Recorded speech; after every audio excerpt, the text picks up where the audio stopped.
Hey guys, sorry about the arm, but unfortunately on this camera the button is all the way around the back of the camera and I haven't got a remote thing or anything for it because, you know, you have to go with what you've got, don't you? How are we all? How are we doing, folks? Are you well? I'm a bit there because I had a cold a couple of weeks ago. If you remember, I mentioned it in the Homebrew Wednesday video, and the cold sort of went away. But I've got dodgy sinuses, folks. I've always had dodgy sinuses. So if ever I get like a cold or something, the cold sort of hangs around a bit longer than it should do. But also, when you think it's gone, the bloody thing comes back and it mucks about with your hearing, and it's, at the moment it sounds like I'm underwater and I've got my fingers in my ears. It's not pleasant at all. However, I digress. As you can see, here in front of me, I've got a lager. Now, I'm not here to review this lager, I've just opened it, because I was going to do a revisit of the Cooper's lager kit versus the Wilco's lager kit, a side-to-side comparison. However, I have to tell you, it was a bit of a balls up, because I was sitting here talking to the camera, as you do on these homebrew videos, and I was drinking this Cooper's kit, what I thought was a normal bog standard Cooper's kit, and I'm thinking, this tastes really citrusy to me. And I'm halfway through talking about this lager thinking, oh, this doesn't taste right to me, it just feels like there's something extra in there. And it's in the box that's marked lager, Cooper's lager. It's bloody Cooper's Mexican Cerveza, blokes, is what it was. So I'm sitting there thinking, this really doesn't taste right to me. This is not normal lager. Silly old sod, and I still I drank it anyway. It was quite nice in the end. Dear oh dear oh dear. But I've learned a lot since I did the Cerveza, and next time I do it I will tweak it a little bit, give it a bit more body perhaps. There wasn't much of a head on it, but you don't get a head on a Cerveza, really. In the bottles you don't get a head, do you? You drink it out of the bottles. But this is the Wilco's lager kit. Beautiful carbonation on there. Really nice head. Look at the lacing on that. It's really surprising, folks, because I've had really bad experiences with Wilco's cider kits. Now, I've just done a Wilco's cider kit, and I was talking to one of the guys on the Vaughan Live TV broadcast last weekend. Were you not there? Where were you? Shame on you. Saying that I did a pear cider kit, and rather than throw water in there, I used apple juice instead. But the apple juice wasn't the problem, folks. The problem is the fake pear concentrate smell. It's like pear drops. And I'm not joking. I had 2 bottles of this stuff during the cast, and the following morning all I could taste on my tongue was this bloody pear concentrate. It's just vulgar, and I don't really know what I'm going to do with that batch of cider yet, because it's been in the shed a while now. It's been brewed a while, a couple of months now at least, and I think it's beyond saving. The only way I think you could probably save it is to, when you pour it, perhaps put some concentrated mixed berries or something in there, you know, just to give it a bit more flavour over and above the fake concentrated pear. So what I'm going to say to you, folks, is don't do the Wilco's pear kit. It's fucking horrible, and I mean that in the worst possible sense. It's just disgusting. And it's not me, folks. I didn't do it wrong. You know me, folks. I like to make sure everything is clean, everything is sanitised. I've got a beer fridge out there that I did the kit in to keep the temperatures exactly at the constant temperature. There was not any drops in temperature. There was, you know, it was not too high, it was not too low. It was perfect throughout the course of the brew, and it was fucking disgusting. So very disappointed with that. And I'll tell you why I'm even more disappointed is because I used a WLP 775 cider yeast, the liquid The liquid yeast, I haven't even had a drop to drink apart from that cerveza. Let me blow my nose, folks. So yeah, I used the liquid yeast, and you wouldn't know because the pear in it is just overpowering. So yeah, don't do it, folks. You can come round and have some if you want, and take it with you and see if you can fix it, but my God, it's bloody disgusting. But what we're going to do instead, to make up for the fact that I ballsed up the lager review and it was a Mexican cerveza, can't believe I did that. The box just says Cooper's Lager. Of course it is a Cooper's Lager, isn't it? It's a fucking Cooper's Mexican cerveza. But usually I'm a bit more clear and I put on what's on the front of the box, and you know, I look back and I go, oh, that's the date I did it. So that's what I did. I will look back at the box, got a date on the front of the box, matched it to the records on the PC. And the only one I did on the same day is the Mexican cerveza, which explains the fruitiness. What can I say? And I've got a cold as well, so the flavours aren't right at the moment. You know, when I'm tasting stuff, it's not quite right, because when you've got like sinusitis and you have colds and things, you have troubles with your sinuses, your flavours are all over the fucking place, and you don't quite taste things as you should. So you know, you can have a really, really hot curry and don't really taste it very much when you've not got the cold and you haven't got the sinus problems.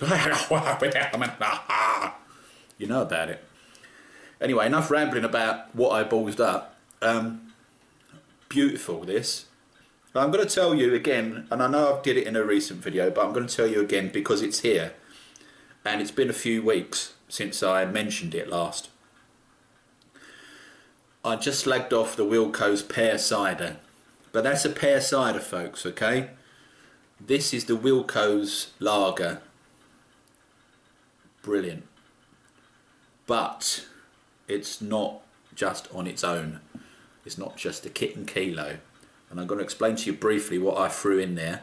Nothing too exotic. It's, you know, stuff that was at hand and it was relatively easy to throw in there, because I just had this feeling that the Wilco's kits weren't going to be as good as the Cooper's kits. So what's in this lager here is a Munton's beer kit enhancer, which has got 500 grams of light malt extract and 500 grams of sugar. Now, of course, I could have done that myself. I could have just got some light malt extract and some sugar and chucked that in.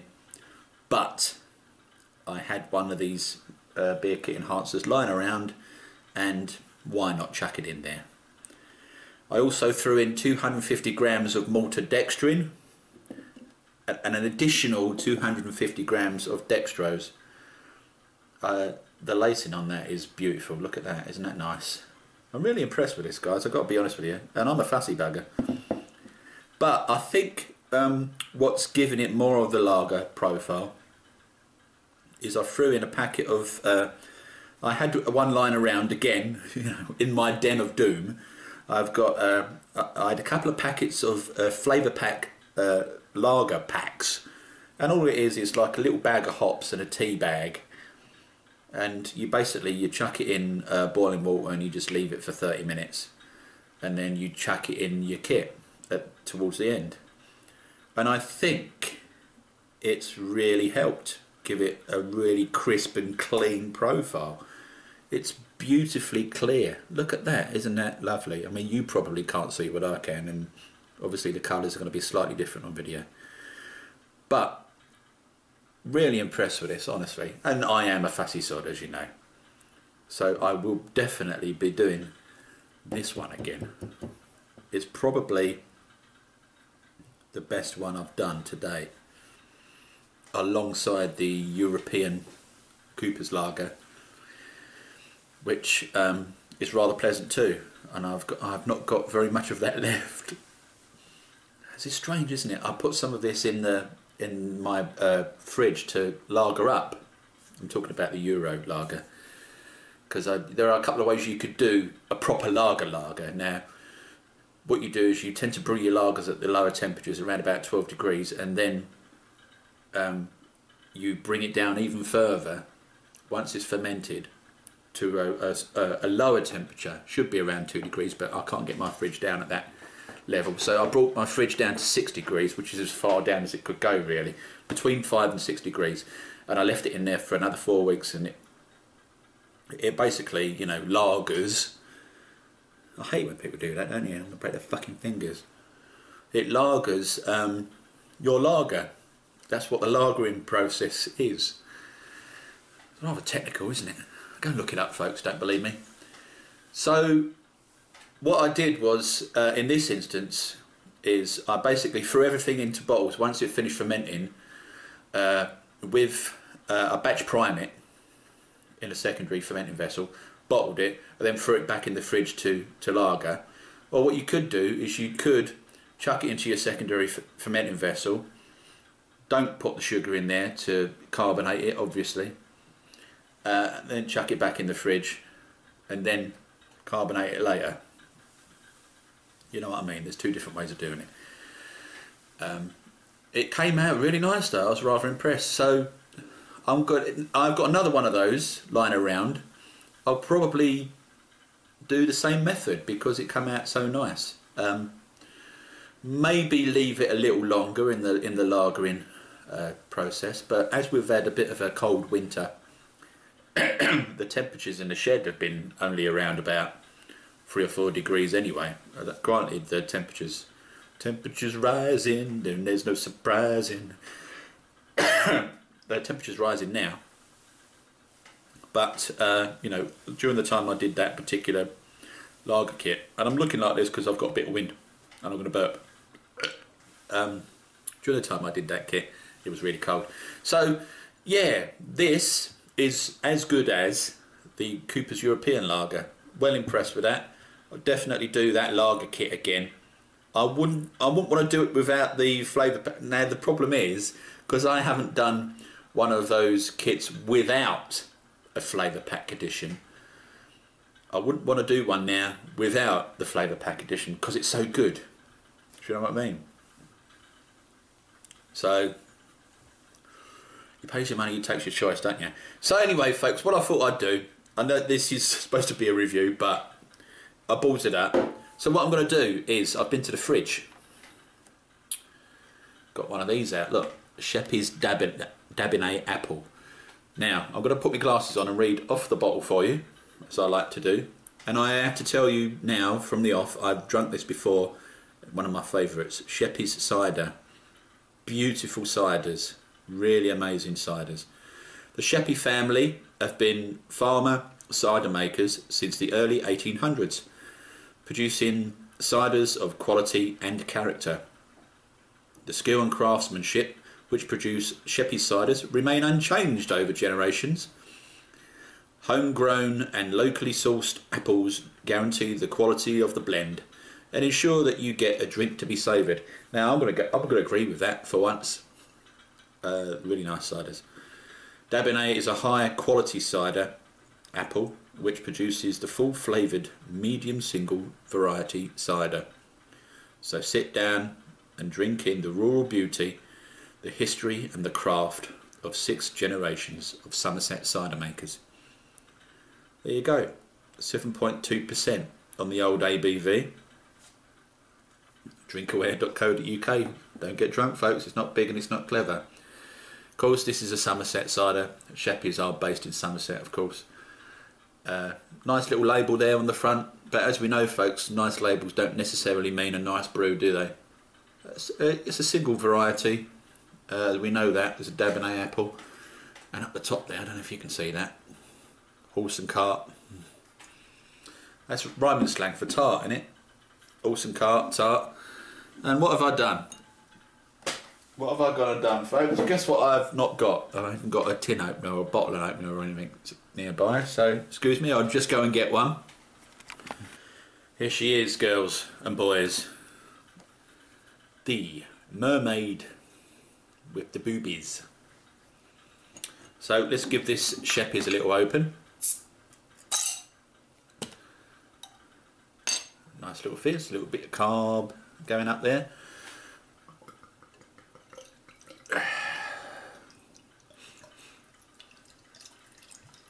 Now I've had most, if not all, of Sheppy ciders, and I have to be brutally honest with you. For mass, look at that, beautiful colour, really nice. Very slight carbonation, but that's okay. Most of the ciders, of the Sheppy ciders, I have drunk, and have been drunk on, by the way, have been really, really nice drinks. I can't fault them at all. So, I know I've had this before, but I can't remember it because it's been such a long time since I had it. I think the last time I had this particular Sheppy's brand, and this can be gained from Waitrose or any decent supermarket, folks. There are other supermarkets out there. You don't need to just use Waitrose or any other. Other supermarkets are available. I ain't said that for a while, have I? I haven't probably had this for a good few years now. I used to go to Somerset quite a lot, and during the course of the last sort of 5 years or so, I've been to the Isle of Wight a lot, so I haven't really been drinking Sheppy's a lot. I've been drinking Isle of Wight ciders, and Isle of Wight ciders are mostly scrumpies, and you have to have a certain consistency about you to be able to drink the Isle of Wight scrumpies. Look up Rumpy Pumpy Scrumpy, folks, and you'll see what I mean. I'm not joking, that's the name of the cider. But it's not about that, it's about this, so let's give it a sec. Oh man, that's good. Oh man. Now what they don't do, I mean it's probably quite wise in fact, is because I always disagree with what it says on the bottle when they say this is a dry cider, or this is a medium dry cider, or you know, this is a sweet cider. Usually the sweet ones are sickly sweet. On this particular bottle it doesn't actually say whether they perceive this to be a dry cider or a medium dry. Now to my palate this is a dry cider, however the profile on it is amazing. It really has got an amazing apple taste to it, and the Dabinett apple is quite a strong tasting apple, and the smell is just like walking through an apple harvest. You can imagine the apples have fallen from the trees and broken as they've hit the floor, and the smell of the apples just comes up and smacks you in the face. This is what's coming out of this particular glass, folks. It's a beautiful drink. Oh,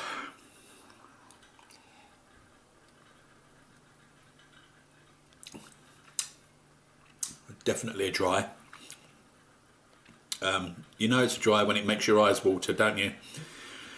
But not in a bad way. It's not got that, you know, the ooh that you sometimes get when you have a turbo cider that's way too dry. You get that sharpness, and it's really off-putting.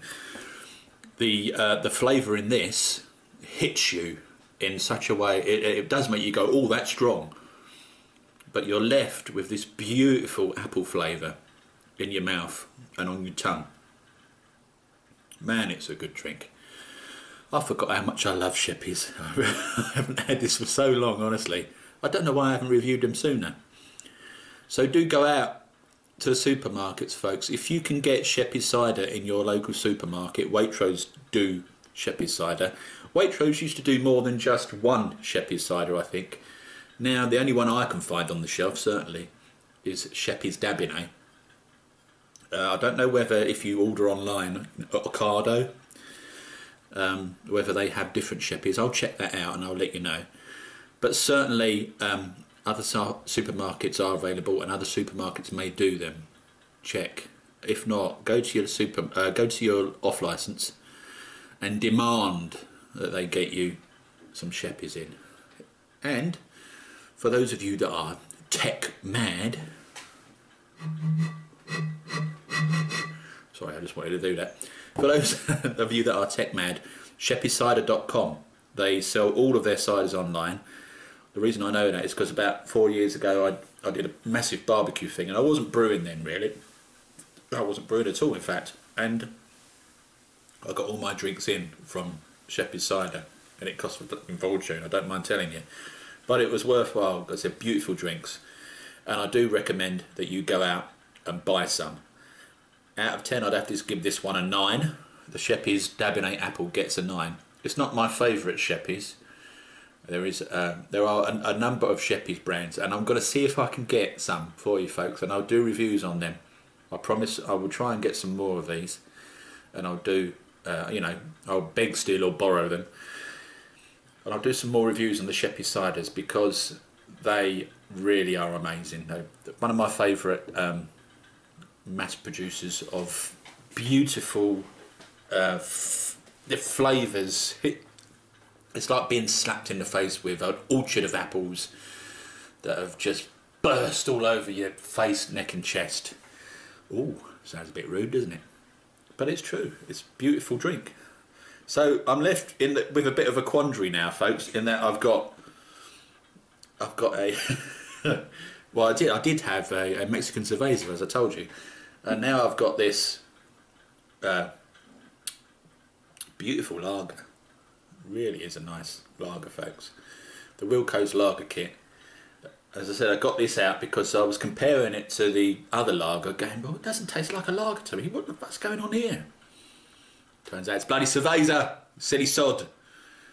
But I'm going to drink this, and probably have a generally silly afternoon, no doubt. Happy week to you folks. Apologies for this one being a bit of a mess, but you know, I didn't set out for it to be a mess. It just turned out that way. Confused of Essex, folks. That's what you get when you're an Essex boy, you see. You're disorganised and confused most of the time, in fact. That's how I like to live my life. Wondering what the fuck's going on. I don't know if you can hear that slight sort of clanging in the background, folks, but just before we go, have a little listen. If you can hear that. That's a stir plate whizzing round. The magnetic bar in the stir plate is whizzing round on the bottom of a kilner jar.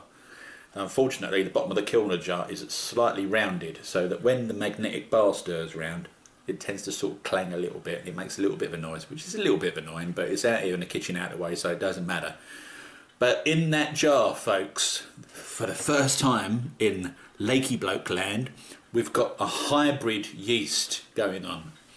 Growing up, we've got some Old Rosie yeast from 2 bottles of Old Rosie, and we've also got some YE Smack Pack cider yeast in there as well. Now what I'm hoping to do is to use both of those yeasts, clean them together and build this hybrid cider yeast that is going to be fab. Might turn out complete mess, complete nightmare and rubbish, but might not, folks. Might turn out really nice. We don't know till we try, do we? Got to give these things a go. Have a nice week, folks. Thanks for bearing with me. Apologies for the mess, but you know, we go where life takes us, don't we? And life takes us in very strange directions. Usually life takes me to the shed because that's where all my cider is and my lager. So yeah, I'm going to drink these and I'll see you on the next one, love. Love? Why am I calling you love? I felt like I was talking to my wife then. I usually call my wife dear though, and she says I'm not a dear, and I say yes you are, you're bloody expensive. Right, time for me to go, folks. See you next time. Ta-da.